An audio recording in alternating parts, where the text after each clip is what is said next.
Vamos lá, pessoal. Muito bom dia a todos. Bom dia. Sejam bem-vindos a esse nosso aulão beneficente, né? Quero dar as boas-vindas aos alunos, concurseiros que estão aqui presentes e também para o pessoal aí de casa que está acompanhando pela página do Facebook, tá?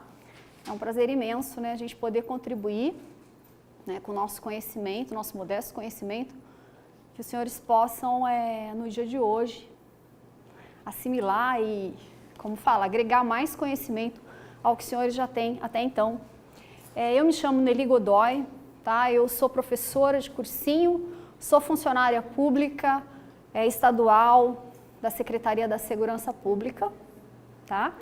Já tenho uma longa trajetória aí de carreira pública. E eu digo para os senhores que um dia eu também tive uma inquietação interna que me trouxe à mente a vontade, a necessidade de buscar novos caminhos e buscar novos desafios. E foi aí, aos 19 anos de idade, que eu comecei a estudar para o concurso público. E eu não me arrependo em momento algum, né, de ter ingressado na minha carreira e ter esse cargo público. E eu tenho certeza que isso aconteceu com os senhores em algum momento da vida. Os senhores tiveram um insight, né, e se depararam com alguma insatisfação no sentido, não, quero mais da vida, vou buscar novos caminhos, e é isso, e é possível. E não existe nenhuma diferença entre eu, que já estou aprovado, e os senhores que estão galgando aí os cargos públicos. A única diferença é que eu já consegui, e os senhores ainda não, que é questão de tempo. Às vezes me perguntam de alguma fórmula mágica para passar no concurso público, não existe. A fórmula mágica, né, o segredo é você sentar e estudar. É você testar vários métodos para ver qual que se adapta melhor aos senhores. Então, eu gosto sempre de trazer uma frase, e hoje eu trago isso aqui, ó. Libere o seu potencial e não sufoque o seu talento. Tem muita gente sufocando o talento de medo, né? Medo de se lançar, preguiça ou qualquer procrastinação. Sei lá, você deve saber aí o que te impede de começar a sentar, estudar e alcançar o cargo que você deseja. Você sabe aí aonde que pega, tá? Então eu quero deixar essa mensagem para os senhores. Libere seu potencial, não sufoque o seu talento. Hoje nós vamos conversar um pouquinho aqui de direito constitucional. Eu trouxe algumas questões de bancas para que nós possamos corrigir aqui. E na sequência, né, eu vou aí comentando cada questão, que os senhores possam me acompanhar no material, que creio que todo mundo está com material, e também os que estão em casa estão com material. Essa primeira questão que nos apresenta, ela é da banca VUNESP, né? Ela foi do último concurso de escrivão de polícia, e ela vem falando o seguinte: tendo em vista o disposto na Constituição Federal a respeito dos direitos e deveres individuais e coletivos, assinale a alternativa correta. Então, o enunciado pede uma alternativa correta. A letra A vem dizendo que a prática do racismo constitui crime inafiançável e imprescritível e insuscetível de graça ou anistia, sujeito à pena de reclusão nos termos da lei. Então, aqui, a necessidade de a gente se ater que nós estamos falando de uma situação prevista no artigo 5º da Constituição Federal, no inciso 42, tá? A Constituição Federal, ela traz algumas situações de crimes que ela considera inafiançável, ou seja, não cabe fiança, imprescritível, e crimes que, né, não prescrevem, que o Estado vai poder perseguir o autor até então, tá? E essa questão de ser insuscetível de graça ou anistia, ou seja, não poder receber anistia ou graça, ok? Então ela vem falando da prática do racismo. O que eu quero que os senhores tenham em mente? Que na Constituição Federal, ela prevê lá os crimes que são inafiançáveis, tá? E os que são imprescritíveis. Então, eu sempre gosto, né? A gente usa aquele mnemônico ração para a gente guardar os crimes que são, ao mesmo tempo, inafiançáveis e imprescritíveis. Então, eu vou ter o racismo, ok? Como as duas coisas. E a ação de grupos armados, tá? Grupos armados civis ou militares contra a ordem constitucional e o Estado democrático. Então, esses dois especificamente, que a gente chama de ração, eles vão entrar na categoria de crimes inafiançáveis e imprescritíveis, ok? E depois eu vou ter, na situação de inafiançáveis, eu vou ter os crimes hediondos e os equiparados ou assemelhados. Ou assemelhados. Sabemos que crimes hediondos são aqueles constantes do rol taxativo da Lei 8.072/90. E crimes equiparados ou assemelhados são os famosos TTT. Tortura, tráfico e terrorismo. Então, nunca diga que crimes equiparados ou assemelhados a hediondo são crimes hediondos. Na verdade, eles não são. Eles são equiparados ou assemelhados a hediondo. Tá? Então, se o enunciado está falando que a prática do racismo constitui crime inafiançável e imprescritível, nós já concluímos que realmente eles são crimes inafiançáveis e imprescritíveis. Só que em momento algum aqui eu falei da questão da graça ou da anistia, né? Deles serem insuscetíveis de graça e anistia. Então, a Constituição não impede que eles tenham essa questão, recebam graça ou anistia. E o enunciado fala que eles estão sujeitos à pena de reclusão. Reclusão. Isso está certo. Se os senhores derem uma lida no artigo 42, vai dizer que a prática do racismo constitui crime inafiançável e imprescritível sujeito à pena de reclusão nos termos da lei. Então, a alternativa A, ela está errada no momento que ela diz que o crime, a prática do racismo é insuscetível de graça ou anistia. Tudo bem? Todo mundo comigo? A letra B já vem dizendo que é garantido o sigilo das comunicações telefônicas e das comunicações telegráficas de dados e da correspondência, salvo no último caso por ordem judicial para fins de investigação criminal ou instrução processual penal. Essa segunda questão, pessoal, então a primeira questão, vocês vão dar uma olhada, né, como eu disse, no artigo 5º, inciso aqui 42. A segunda, que é a letra A, nós vamos precisar dar uma lida no inciso 12, tá? Porque, veja bem, a Constituição Federal, ela garante aí a inviolabilidade do sigilo da correspondência, tá? Sigilo da correspondência, das comunicações telegráficas, de dados e das comunicações telefônicas.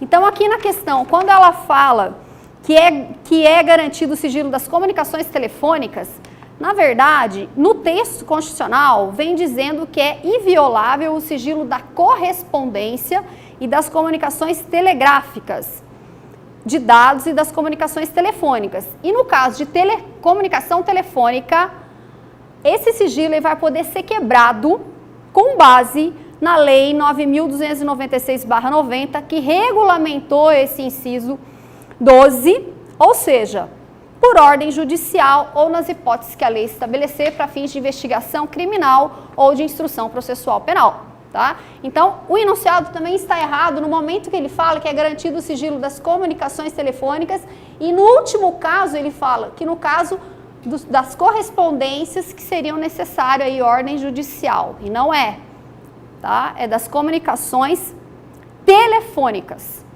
ok? Então, o que eu quero que os senhores guardem, né? Que o sigilo da correspondência é realmente inviolável, tá? Claro que existem aí algumas, não é absoluto essa inviolabilidade, mas das comunicações telefônicas pode acontecer a violação sim, tá? Desde que haja uma autorização judicial, e isso é regulado através da Lei 9.296/96, que regulamentou esse inciso 2, parte final da Constituição Federal. Ok? Faz sentido para os senhores o que eu estou falando? Boa. O inciso 3 vem falando que é garantido o direito de reunião, tá? de forma pacífica, sem armas, em locais abertos ao público, desde que devidamente autorizada pela autoridade competente e que não frustrem uma outra reunião convocada para o mesmo local. A Constituição Federal, ela nos dá a liberdade de reunião. Ela vem dizendo que todos podem reunir-se pacificamente, sem armas, em locais abertos ao público. Ok? Ela não exige autorização. Ela estabelece simplesmente que você comunique previamente à autoridade competente para que não frustre uma reunião anteriormente marcada para o mesmo local. Então aqui está errado, porque vem falando que desde que devidamente autorizado pela autoridade competente. E na verdade, para nós exercermos esse direito de reunião, pessoal, desde que seja de forma pacífica, sem armas e tudo mais, eu não preciso de autorização. Simplesmente preciso comunicar, fazer um prévio aviso, justamente para que não se frustre uma autorização, uma reunião marcada anteriormente para o mesmo local. E porque também precisa os órgãos se organizarem, questões de trânsito, para a coisa não virar um tumulto. Tudo bem? Então esse inciso C também está incorreto. A D vem falando da inviolabilidade do domicílio, né?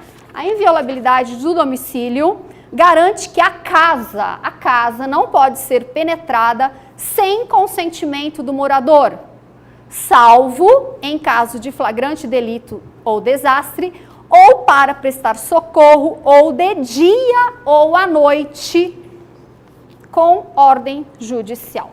Então, o que eu quero que vocês tenham em mente? Que a casa é asilo inviolável. Veja só, ninguém entra na minha casa se eu não permitir, certo? Então, no primeiro momento, posso entrar? Entra. Do contrário, eu não posso, ok? Agora, com o consentimento, né? Então, sempre poderá entrar com o consentimento. Agora, sem o consentimento, a própria Constituição vem trazendo os casos, tá? Que sem consentimento será possível adentrar na residência de alguém. No caso de lá estar sendo praticado, né, um crime, no caso de flagrante delito, desastre, para prestar socorro,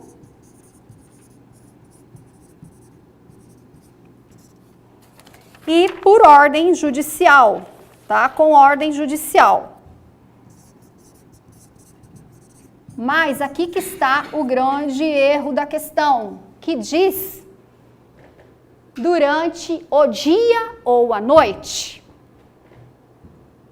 Para se adentrar na residência de alguém, ainda que com ordem judicial, somente durante o dia. À noite, não. À noite, não. E o que se entende para essa questão de dia? Como que eu vou definir o que é dia? Vai ser usado um critério físico astronômico, ou seja, da aurora ao crepúsculo.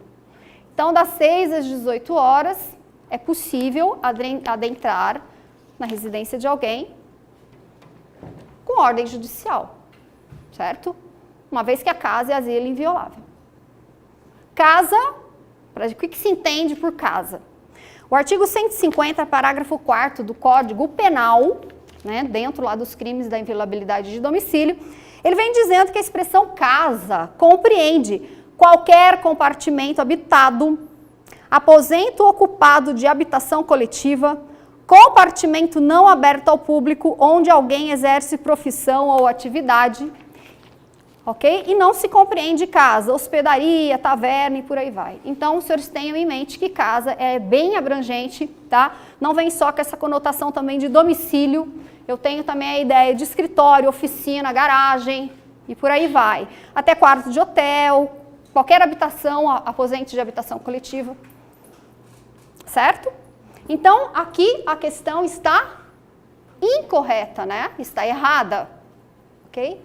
A letra E, ela já vem falando que ninguém será preso senão em flagrante delito ou por ordem escrita e fundamentada da autoridade competente, salvo nos casos de transgressão militar ou crime propriamente militar definidos em lei. Então, claro que só restou esta, é a letra E. Então, essa questão que ninguém será preso senão em flagrante delito ou ordem escrita fundamentada da autoridade competente são as duas únicas formas de alguém ser preso no nosso país. Claro que tem a exceção aí dos casos de transgressão militar ou crime propriamente militar, que vão seguir as regras aí do Código Penal Militar. Tudo bem?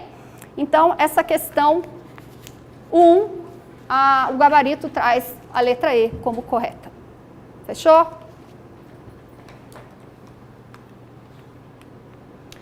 A questão 2 vem falando o seguinte, ela também é uma questão VUNESP, também da Polícia Civil aqui, do Ceará, né? Diz o seguinte: no que diz respeito aos direitos e garantias fundamentais previstos na Constituição da República, é correto afirmar que, letra A, ninguém será levado à prisão ou nela mantido quando a lei admitir liberdade provisória, com ou sem fiança. Com ou sem fiança. Aqui, pessoal, já logo de cara ela já vem trazendo a questão correta, que realmente é a letra A. Nós vamos dar uma olhada no inciso 64 do artigo 5º, vocês anotem aí para vocês lerem em casa depois. Diz justamente isso, que ninguém será levado à prisão nela mantida quando admitir liberdade provisória com ou sem fiança. Então, na prisão, se uma pessoa é presa e a lei admite que ela responda e receba aí uma liberdade provisória, pagando ou não fiança, ninguém poderá manter essa pessoa presa se a lei autoriza que ela pague essa fiança e responda isso, aí responda o processo em liberdade. Fechou? A letra B vem falando de novo da prática do racismo, falando que a prática do racismo constitui crime inafiançável e imprescritível, sujeito à pena de reclusão nos termos da lei. Acabamos de ler e vimos que realmente está correta. É a letra B, correta. É incorreta. Porque ela vem falando sujeito à pena de reclusão. Reclusão. Tá? A lei aqui fala, a questão está falando pena de detenção. E a Constituição Federal, ela vem falando pena de reclusão. E o que seria essa pena de reclusão, pessoal? Reclusão e detenção. Reclusão é aquela pena aplicada para condenações mais severas, onde o regime de cumprimento de pena vai ser fechado, semiaberto, aberto. Normalmente, vai ser cumprido em estabelecimento de segurança máxima ou média. Já a de detenção, que não é o caso, é aplicada para condenações mais leves. Tudo bem? Só para um parênteses para acrescentar um pouco mais na resposta. A letra C vem falando da competência, é reconhecida a instituição do júri com a competência para o julgamento dos crimes culposos contra a vida. Então, a instituição do júri, ela é reconhecida pela Constituição Federal, tá? E o júri, ela tem a competência de julgar os crimes dolosos contra a vida. Os senhores conseguem se lembrar de quais são os crimes dolosos contra a vida? Vamos lá. Isa, homicídio, né? O homicídio, o auxílio e instigação ao infanticídio. Não, aliás, suicídio, auxílio e instigação ao suicídio e o aborto, tá? Então, aqui são todos crimes contra a vida, que serão julgados perante o tribunal de júri. O que é o tribunal de júri? Pessoas do povo é quem vão julgar esses crimes. No tribunal de júri, o juiz, ele está presente no tribunal. Mas a presença do juiz ali é para coordenar o tribunal, para coordenar os trabalhos. Porque, na verdade, quem vai decidir ali é o júri. Contanto que o júri tem algumas prerrogativas que a própria Constituição lhe dá no inciso 38. É reconhecida a instituição do júri com a organização que lidera a lei, a plenitude de defesa, o sigilo das votações, a soberania dos vereditos e a competência para julgamento dos crimes dolosos contra a vida. O enunciado fala em crimes culposos.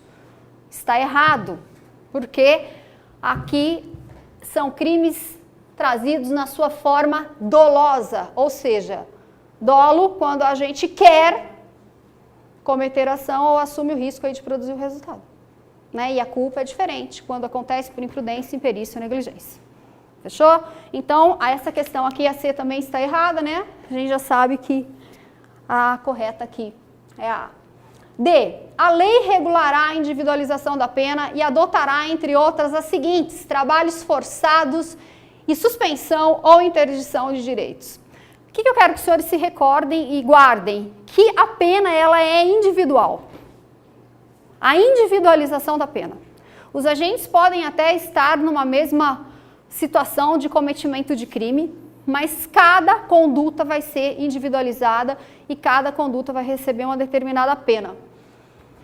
E nós temos que ter em mente quais são as penas previstas, né? As penas permitidas e as penas proibidas pela Constituição Federal. Os senhores vão verificar que as penas permitidas, elas vão estar lá mesmo no artigo 5º, como aqui também vai estar no artigo 5º. Aqui vai estar no inciso 46 e aqui no 47, tá? Então eu venho dizendo que a lei regulará a individualização da pena e adotará, entre outras, as seguintes. Então, quais são as penas permitidas? Privação ou restrição da liberdade, perda de bens, multa, prestação social alternativa, suspensão ou interdição de direitos. Então, eu encontro aqui, a lei regulará e adotará suspensão ou interdição de direitos. Ela é uma pena permitida. Tudo bem? Então, até aí, tudo certo. Agora, a Constituição Federal vem trazendo quais são as penas proibidas. E ela vem falando pena de morte, claro que traz uma ressalva, que salvo em caso de guerra declarada, nos termos do artigo 84, tá? Inciso 19. Pena de caráter perpétuo não é permitida.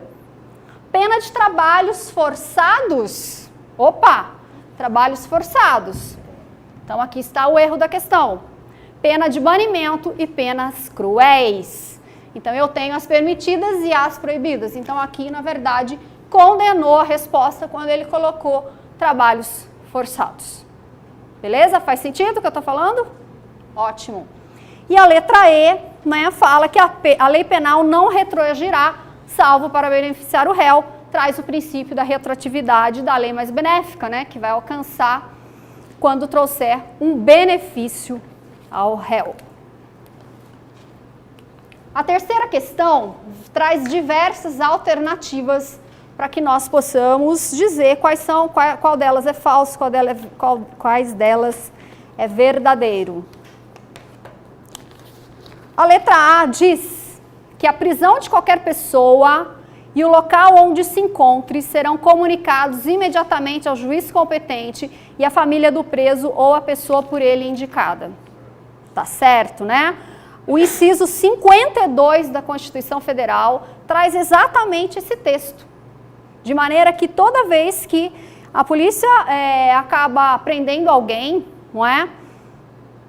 Por exemplo, no auto de prisão em flagrante, a prisão dessa pessoa e onde ela se encontra tem que ser imediatamente comunicada ao juiz, à família do preso, né, que na própria prisão ali ele já vai indicar se ele quer, quem da família que ele quer que avise, ou alguma pessoa por ele indicada, tá bom? A letra B vem falando que conceder-se-á mandado de segurança. Então, tá se referindo a um dos remédios constitucionais, né, uma das garantias aí trazidas pela Constituição Federal. Conceder-se-á mandado de segurança sempre que alguém sofrer ou se achar ameaçado de sofrer violência ou coação em sua liberdade de locomoção por ilegalidade ou abuso de poder. Olha só, essa questão dos remédios constitucionais, a gente tem que se lembrar e fazer algumas associações que vão ser bem importantes para vocês guardarem. Quando ele vem falando que conceder-se a mandado de segurança, pessoal, mandado de segurança está garantindo a violação de um direito líquido e certo. Então aqui está errada essa questão, porque a liberdade de locomoção, quando ela é violada, né, ou que ela está na iminência de ser violada, o remédio eficaz aí, constitucional para garantir aí a liberdade do indivíduo é o habeas corpus. Né? Então aqui quando ele fala, no enunciado fala mandado de segurança, com essa finalidade de ser utilizado sempre que alguém sofreu ou violência ou coação na sua liberdade de locomoção, está errada. Então a letra B é errada. Letra C, o preso tem direito à identificação dos responsáveis por seu interrogatório policial. Correto? Letra D, ninguém será levado à prisão ou nela mantido quando a lei admitir liberdade provisória com ou sem fiança. Já vimos isso. Né? Então está lá no inciso 54, exatamente o texto correto, né? Então aqui, pessoal, o gabarito é B, embora eu vou pedir para vocês fazerem uma errata aí no gabarito que vocês receberem, eu acho que lá está a letra C, mas o correto é a letra B, que é verdadeira primeira, falsa segunda, verdadeira terceira e verdadeira quarta. Tudo bem? Ótimo. Ótimo, ótimo. A outra questão também é banca VUNESP, vem falando da questão do voto popular. A Constituição Federal, ela é muito clara em dizer que todos, né, têm direito aí ao voto, né, e o direito ao voto, o sufrágio universal e periódico, né. E como será que esse voto está previsto na Constituição Federal? A letra A vem falando que o voto deve ser direto, aberto, aberto não, é secreto, né, secreto, então aqui já está errado. Ele é universal, periódico, valor igual a todos, mas ele não é aberto, ele é secreto. B, é facultativo para os analfabetos, os maiores de 60 anos e os maiores de 16 e 18 anos. Então aqui é facultativo para os analfabetos, os maiores de 60 anos. Não, pessoal, é 70. Então, eles brincam aí com dados para poder fazer você aí se equivocar na hora de responder. Letra C, não pode ser exercido pelos estrangeiros e pelos conscritos durante o período do serviço militar obrigatório. Então a letra C realmente está correta, já que estrangeiros não têm direito ao voto e conscritos também. O que são os conscritos? Aqueles que estão prestando serviço militar obrigatório. Então durante o período do serviço militar obrigatório, o direito ao voto aí vai realmente não poder ser exercido. Tudo bem? A letra D vem falando que é um direito que pode ser cassado pela Justiça Eleitoral ou, dependendo do caso, pela Justiça Criminal, por decisão transitada em julgado. Pessoal, é vedada a cassação de direitos políticos, tá? É vedada a cassação de direitos políticos. E a letra E diz que não pode, a exemplo de todo e qualquer direito, ser suspenso. E, na verdade, os direitos políticos podem, sim, ser suspensos. Então, aqui o gabarito correto é a letra C. Ok? Tudo bem? Todo mundo pegando? Fez sentido para todo mundo? Vamos lá. A questão 5 vem falando também de uma questão de banca VUNESP. Salvo em caso de guerra declarada nos termos expressos da Constituição Federal, né, Constituição da República Federativa do Brasil, não haverá penas. Nós já vimos as penas permitidas e as penas proibidas, então ele quer saber aquela pena que não haverá. Pena de morte, pena de banimento, de caráter perpétuo, de trabalhos forçados ou de expulsão. E aí, pessoal? Pena de morte. A pena de morte é uma exceção no caso de guerra declarada. Os senhores vão dar uma lida lá, como nós já falamos aqui, no inciso 47 do artigo 5º, vem falando que não haverá penas de morte, salvo em caso de guerra declarada. Então, essa aqui é muito fácil, né? Essa aqui é uma baba mesmo. Sexta questão, VUNESP também. Sempre que a falta de norma regulamentadora tornem inviável o exercício dos direitos e liberdades constitucionais, conceder-se-á. Então, aqui vocês têm que se apegar à questão da falta de norma regulamentadora. Então, a Constituição Federal diz que sempre que faltar uma norma regulamentadora, ok? Porque tem alguns direitos e garantias constitucionais, que a Constituição, né, ela foi editada em 1988, foi promulgada em 1988, algumas situações que ela prevê, ela diz e deixa ao legislador constituinte, tá, que ela venha, na verdade, regulamentar determinados direitos ali previstos. Agora, se eu preciso exercer um direito constitucionalmente previsto e falta uma norma regulamentadora daquele meu direito, eu vou poder me utilizar de um remédio constitucional, que é uma garantia para poder fazer valer esse meu direito. E no caso de falta de norma regulamentadora, por favor, nunca mais se esqueçam, é o MI, mandado de injunção, tá? Então, aqui, sempre que a falta de norma regulamentadora torne inviável o exercício dos direitos e liberdades constitucionais, conceder-se-á mandado de injunção, que é a letra B. Anotem aí para vocês guardarem. Então, o mandado de injunção é falta de norma regulamentadora. O mandado de segurança tá atrelado a direito líquido e certo.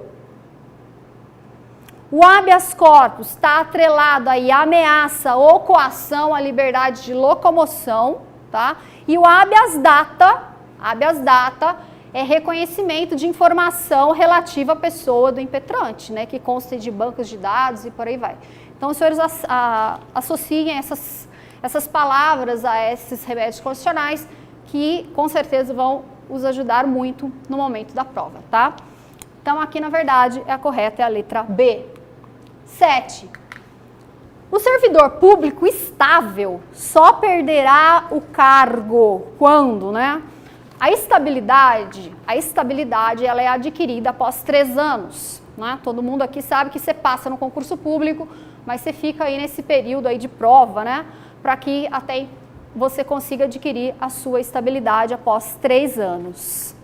Só que essa estabilidade, ela pode ser perdida, claro, né? Você vai poder perder a estabilidade, perder o cargo. O artigo 41, parágrafo 1º da Constituição Federal, prevê as hipóteses em que o servidor público estável pode perder o cargo, que são sentença judicial transitada em julgado, processo administrativo em que lhe seja assegurada ampla defesa, mediante procedimento de avaliação periódica de desempenho. Sendo assim, nós temos a letra A incorreta, que essa hipótese não é prevista na Constituição Federal, a letra a letra B correta, né, que diz que, mediante processo administrativo, exatamente, que lhe seja garantida aí o contraditório e a ampla defesa. A letra C, incorreta, D, incorreta. Então, o gabarito também, letra B. Próxima.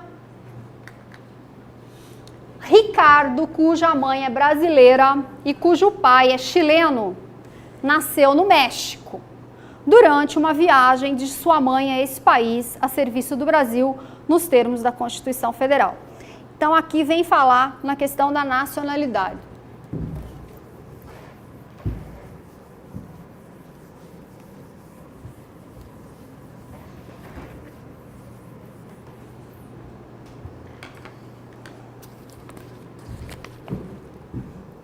Aqui o direito de nacionalidade.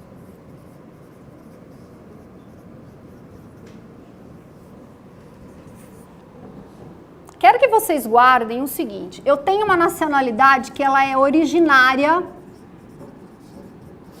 tá? Ou também vai ser chamada de primária.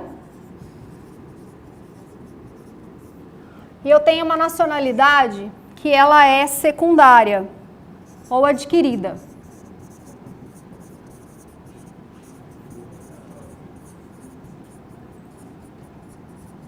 O que é essa nacionalidade secundária, primária ou originária? Essa nacionalidade originária ou primária, ela é uma nacionalidade imposta pelo Estado a partir do momento que se nasce. Se você nascer na República Federativa do Brasil, independente da sua vontade, você vai ter o quê? A nacionalidade brasileira. Tudo bem? Então, nós nascemos aqui em solo brasileiro, nós vamos ter a nacionalidade brasileira, critério territorial ou ius solis. E eu vou ter uma outra nacionalidade, que é uma nacionalidade secundária ou adquirida. Em que assim, o que vai acontecer? Vai depender da manifestação de vontade do indivíduo de ser nacional daquele país. Tá? Então, o indivíduo, ele precisa o quê? Demonstrar seu interesse em ser nacional daquele país. O Estado vai avaliar e vai ver se realmente considerará aquele nacional como aquele indivíduo como seu nacional ou não. Tá? Agora, nós temos os modos de aquisição de nacionalidade, que a gente já falou. Então, a gente tem o ius solis, nasceu em solo brasileiro.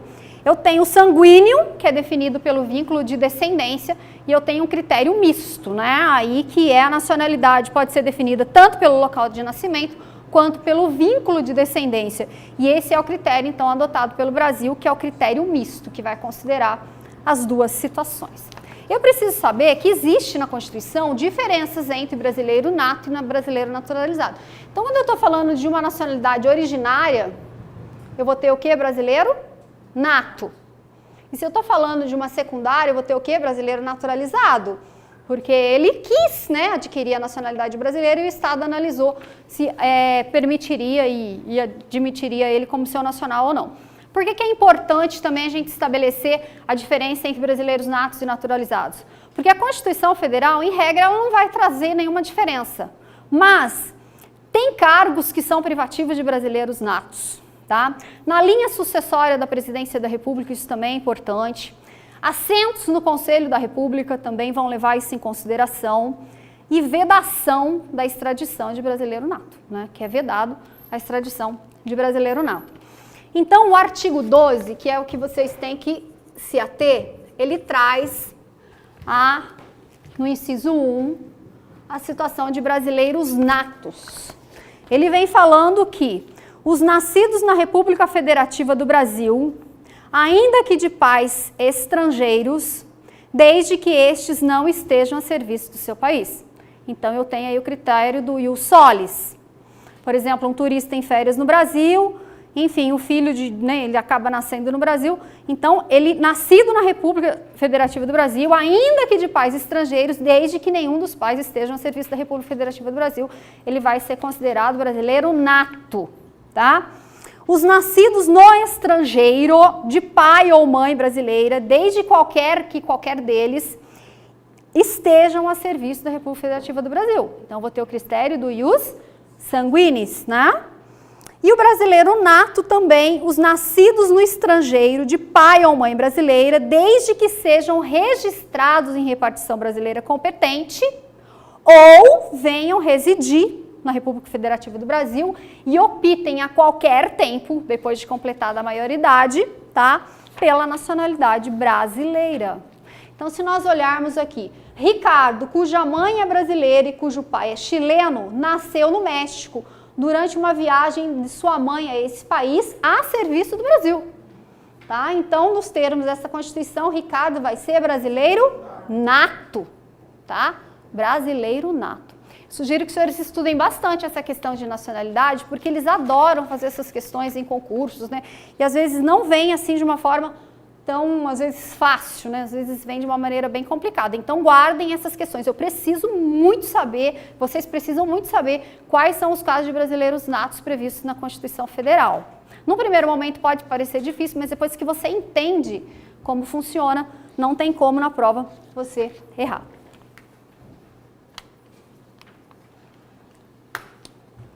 9. Nos termos da Constituição Federal, considere as afirmativas a seguir. São privativos dos brasileiros natos os cargos de presidente e vice-presidente da República e de Senado Federal. Está correta. Senhores, anota aí, artigo 12, parágrafo 3º, vem realmente falando dos cargos de brasileiro nato. Por isso que é importante saber as situações de brasileiro nato e naturalizado, tá? Ele vem dizendo que são privativos de brasileiro os cargos de presidente e vice-presidente da República, de presidente da Câmara dos Deputados, de presidente do Senado Federal, ministro do Supremo Tribunal Federal, carreiras diplomáticas, oficial das Forças Armadas e ministro de Estado da Defesa. Os alunos costumam usar o mnemônico mp3.com para poder guardar aí a questão dos privativos aqui de brasileiros natos, tá? Vamos lá. 2. Então essa aqui tá correta, né? Será declarada a perda da nacionalidade do brasileiro que tiver cancelado sua naturalização por sentença judicial em virtude de atividade nociva ao interesse nacional. Também está correto. Os senhores deem uma olhada lá no artigo 12, parágrafo 4º, que traz os cargos aí de perda da nacionalidade, e no inciso 1 vem trazendo essa condição aqui.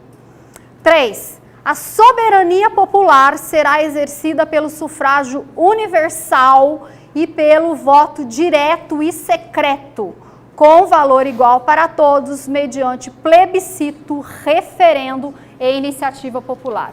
Também está correta, artigo 14, os senhores vão encontrar exatamente essa redação. E o inciso 5 fala que é vedada a utilização pelos partidos políticos de organização paramilitar, tá? Então, realmente é correto, é vedada essa utilização, tá no artigo 17, parágrafo 4º aí do Código, da Constituição Federal. Então, o correto aqui é a letra E, todas corretas. Questão 10. De acordo com a Constituição Federal, a soberania popular será exercida nos termos por meio do instrumento como, tá? Então, a gente acabou de ler o artigo 14 da Constituição Federal. Essa soberania popular, pessoal, ela sempre será exercida pelo voto direto e secreto, com valor igual para todos, e mediante plebiscito, referendo e iniciativa popular. Então, aqui diz: plebiscito, referendo, iniciativa popular, voto direto e aberto. Errada. Iniciativa popular e voto indireto e secreto. Errado. Sufrágio universal e voto indireto e secreto também. Iniciativa popular, referendo, voto indireto. Pessoal, é plebiscito e referendo. Letra E. 11, traz uma questão aqui, CESP. Vamos lá. Tá fazendo sentido para todo mundo? Vamos lá, então. No que se refere aos direitos e deveres individuais e coletivos e às garantias fundamentais previstas na Constituição, assinale a opção correta.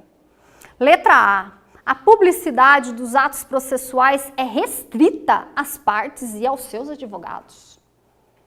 Pessoal, a Constituição Federal, no inciso 60, ele fala que a lei só poderá restringir a publicidade dos atos processuais quando a defesa da intimidade ou o interesse social exigirem. Então, atos processuais jamais poderão ser restritos, a publicidade de atos processuais, a partes e seus advogados. Porque os atos processuais, eles são públicos, em regra, mas essa restrição só pode ocorrer por conta da defesa da intimidade e o interesse social ou exigirem. Então, é só os senhores derem uma lida lá no artigo 5º, inciso 60, que os senhores vão ver exatamente a redação que traz a nossa Constituição Federal. B. A todos os cidadãos é gratuita a ação de habeas data. Habeas data, pessoal. Habeas data. Habeas data é um remédio constitucional utilizado, né, quando o indivíduo ele precisa saber de informações relativas à própria pessoa, né? E a Constituição Federal, no artigo 5º, tá, ela vem realmente trazendo como gratuitas as ações de habeas corpus e habeas datas e, na forma da lei, os atos necessários ao exercício da cidadania. Então, a letra B está correta. A letra C vem falando que o mandado de segurança coletivo pode ser impetrado sempre que alguém sofrer violência à sua liberdade de locomoção, tá? Mas assim, esse mandado de segurança realmente está atrelado aí à questão da liberdade de locomoção. Mandado de segurança coletivo. Só que ele não está falando de mandado de segurança simples, ele está falando de mandado de segurança coletivo, tá? Na verdade, o mandado de segurança coletivo, ele vai proteger o quê? Direito líquido e certo. E o coletivo, é possível existir um mandado de segurança coletivo? É possível sim. No inciso 69 do artigo 5º, ele fala, tá, que é possível sim existir esse mandado de segurança coletivo, ok? Impetrado aí por partido político com representação no Congresso Nacional. Letra D. A prisão ilegal só será imediatamente relaxada pela autoridade judiciária quando decorrente de prova ilícita. Ilícita. A Constituição Federal não fala isso, ela diz que a prova ilegal será imediatamente relaxada pela autoridade judiciária. Ela não traz nada dessa questão de ser prova ilícita. E os presos federais não têm direito à identificação dos responsáveis por sua prisão. Pessoal, qualquer tipo, né, de preso, né, vai ter sempre direito à identificação dos responsáveis por sua prisão ou por seu interrogatório, não só presos federais. Então, o artigo 5º, inciso 64 da Constituição Federal, depois os senhores dão uma conferida lá. Vamos lá, 12. Acerca dos direitos e garantias fundamentais, individuais e coletivos, o mandado de segurança coletivo pode ser impetrado por partido político que tenha representação no Congresso Nacional. Correto? Correto, correto. Veja só. O artigo 70 do parágrafo 5º da Constituição Federal diz que partido político com representação no Congresso Nacional vai ter, sim, competência para impetrar esse mandado de segurança coletivo, visando defender aí direito líquido e certo, tá? Conforme previsto na própria Constituição Federal. 13. Acerca dos direitos e deveres individuais e coletivos previstos na Constituição, assinale a alternativa correta. Correta. Vamos lá. Letra A. É plena a liberdade de associação para fins lícitos, vedada a de caráter paramilitar. Caráter paramilitar. É plena a liberdade de associação para fins lícitos, inclusive a de caráter paramilitar. Já prejudicou a questão, né, pessoal? Essa associação, ela tem aí um sentido amplo, né, no sentido de reunir pessoas físicas ou pessoas jurídicas com objetivos comuns. E essa associação de caráter militar, né, pessoa, grupo armado, fardado, com objetivos ali de agir à margem da lei. Então, a Constituição Federal, ela, né, garante a todos essa liberdade de associar-se, né, de manter-se associado ou não, só que essa associação, ela precisa ter, né, fins lícitos, né, vedada essa questão de caráter paramilitar. A letra B diz que a criação de associações e de cooperativas independe de autorização, sendo permitida a interferência estatal em seu funcionamento. O 18 diz que é vedada, pessoal, é vedada a interferência estatal no funcionamento das associações e de cooperativas. 3. A lei poderá excluir da apreciação do Poder Judiciário lesão ou ameaça a direito. Artigo 5º, inciso 35, é claro que a lei não excluirá do Poder Judiciário lesão ou ameaça a direito. Então, qualquer um de nós que tenhamos, qualquer cidadão que tenha um direito seu lesado ou esteja, né, sofrendo alguma ameaça a seu direito, tem aqui, né, esse poder de trazer a apreciação do Poder Judiciário para que o Poder Judiciário possa decidir a respeito dessa sua questão. Tá? D. A lei penal não retroagirá, salvo para beneficiar o réu, e claro, é essa correta, inciso 40, que fala do princípio da retroatividade da lei mais benéfica. E a letra E, todos podem reunir-se pacificamente, sem armas, em locais abertos ao público, independentemente de qualquer condição. Nós já vimos que precisa sim, exige prévio aviso à autoridade competente. Não precisa de autorização, mas precisa de prévio aviso. 14ª. Acerca dos direitos e garantias fundamentais, individuais e coletivos, resguardados pela Constituição Federal, vem falar de novo da questão da inviolabilidade do domicílio. A casa é asilo inviolável do indivíduo, de modo que ninguém pode nela penetrar sem o consentimento do morador, salvo por determinação judicial. Nessa circunstância, a entrada poderá ocorrer a qualquer horário. Então, já conversamos sobre isso, artigo 5º, inciso 11. Em regra, né, com consentimento é permitido, sem consentimento tem as exceções e a determinação judicial somente durante o dia. Critério utilizado aí, né, da aurora ao crepúsculo. A 15ª questão vem dizendo que é garantida a livre manifestação do pensamento, ainda que de forma anônima. Não, jamais. Artigo 5º, inciso 6º, ele traz a liberdade aí, livre manifestação do pensamentos. Todos nós podemos livremente manifestar os nossos pensamentos, só que a gente precisa se identificar. A livre manifestação do pensamento, a Constituição assegurou essa liberdade. E claro que nós temos essa liberdade de expressar nosso pensamento, mas se nós, né, durante essa manifestação de pensamento, causar um dano que seja material, seja moral, tá? Seja patrimonial, aí a imagem das pessoas, a Constituição garante aí o direito de resposta proporcional ao agravo, né? Hoje, com essa liberdade que a gente tem aí nas redes sociais, as pessoas têm mesmo a liberdade de falar o que quer, né? Mas isso pode trazer a elas consequências, né? Isso não fica, se ela vier a prejudicar a imagem, né, de alguém, isso tudo vai sofrer uma responsabilidade, tá? E nós sempre conversamos sobre a questão das denúncias anônimas, né, na Polícia Civil, porque será que fere esse princípio constitucional que veda o anonimato? As investigações, pessoal, com relação aí à denúncia anônima, ela pode ser base para a instauração de um inquérito policial, por exemplo? Sim, desde que essa denúncia anônima, embora anônima, ela seja investigada pela polícia e depois, com base em elementos apurados numa investigação, ela vai sim servir de base para a instauração de um procedimento investigatório, tá? Embora tenha essa questão de anônimo, você pode imaginar que esteja ferindo aqui, mas não está ferindo. 16ª. Por suas características mais definidoras, a Constituição Federal de 88 foi chamada de Constituição Cidadã. Com relação aos direitos humanos e aos direitos fundamentais, julgue a seguir. No Brasil está garantida a liberdade do exercício de culto religioso, uma vez que é inviolável a liberdade de consciência e a liberdade de crença.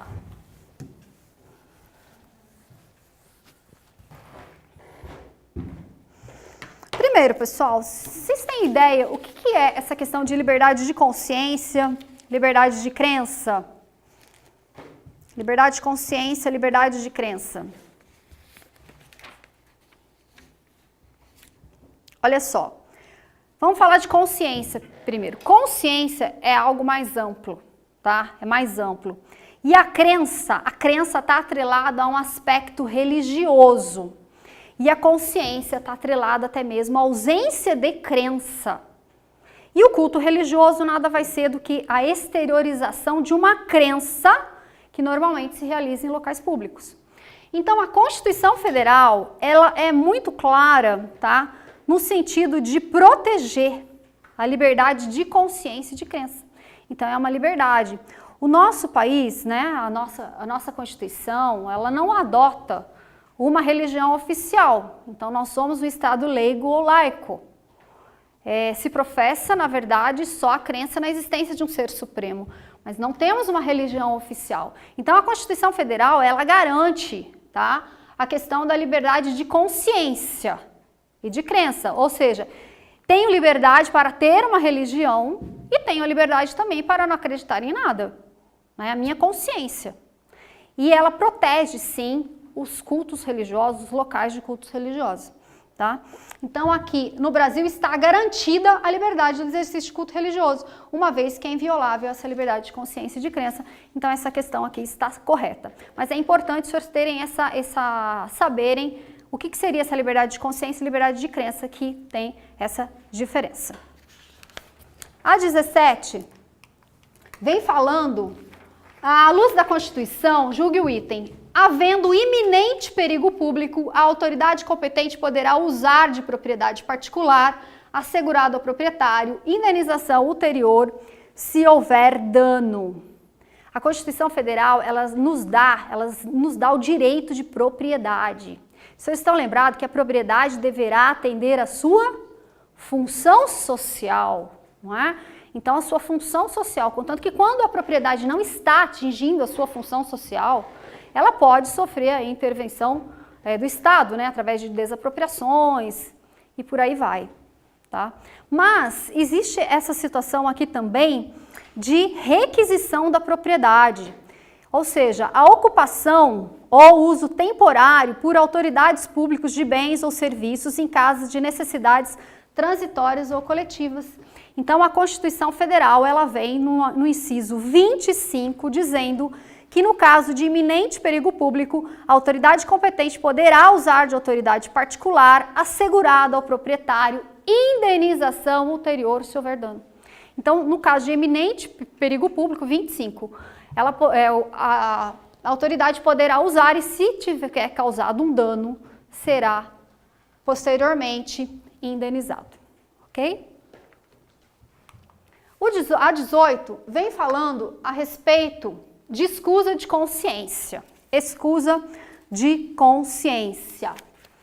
A escusa de consciência por motivos religiosos, filosóficos ou políticos é protegido constitucionalmente, exceto nos casos de invocação para eximir-se de obrigação legal imposta a todos e de recusa de cumprimento de prestação alternativa fixada em lei. Pessoal, essa escusa de consciência por motivos religiosos, filosóficos ou políticos, ela é protegida pela Constituição Federal. Como eu falei, o nosso Estado é um Estado laico, né? Então, não se adota nenhuma religião oficial, tá? Mas o Estado vem respeitando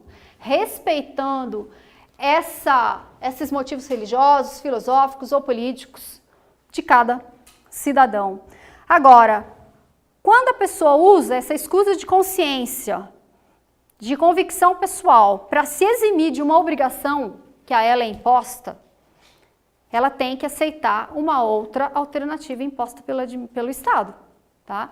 Então, aqui está correta, porque essa escusa de consciência, ela é protegida pelo Estado, tá? Exceto, claro, nos casos de se invocar isso para deixar de cumprir essa prestação alternativa a todos imposta. Tudo bem? Então, essa daqui está correta. 19. Sempre que um brasileiro tornar-se nacional de outro país, deve-se declarar perdida a sua nacionalidade brasileira? Não, né, pessoal? Veja só. Existem os casos da Constituição, previstos na Constituição Federal em que, às vezes, o brasileiro, né, o nacional, o brasileiro, ele escolhe adquirir outra nacionalidade. Quando ele escolhe adquirir outra nacionalidade, ele perde a nacionalidade brasileira. Agora, muitas vezes, é uma condição imposta por outro país para que ele exerça ou fique naquele país. Então, quando ele se torna nacional de outro país, nem sempre vai ser declarada perdida a sua nacionalidade. A gente vê aí casos de jogadores de futebol, né, que muitas vezes vão trabalhar em outros países, lá eles impõem como condição de permanência no país deles que ele opte ali pela nacionalidade, mas nem por isso ele vai deixar de continuar nacional, continuar brasileiro, ok? E a 20ª, última, diz que o transporte e a assistência aos desamparados incluem-se nos rol dos direitos sociais previstos aqui no artigo 6º da Constituição Federal. E eu quero que vocês tenham em mente que direitos sociais são os direitos de segunda geração, direitos humanos ligados principalmente o quê? A questão da igualdade. O grande objetivo dos direitos sociais é justamente concretizar uma igualdade material, já que se reconhece diferenças existentes dentro da sociedade. Então, através do reconhecimento dessas existências, busca-se o quê? Proteger marginalizados e hipossuficientes.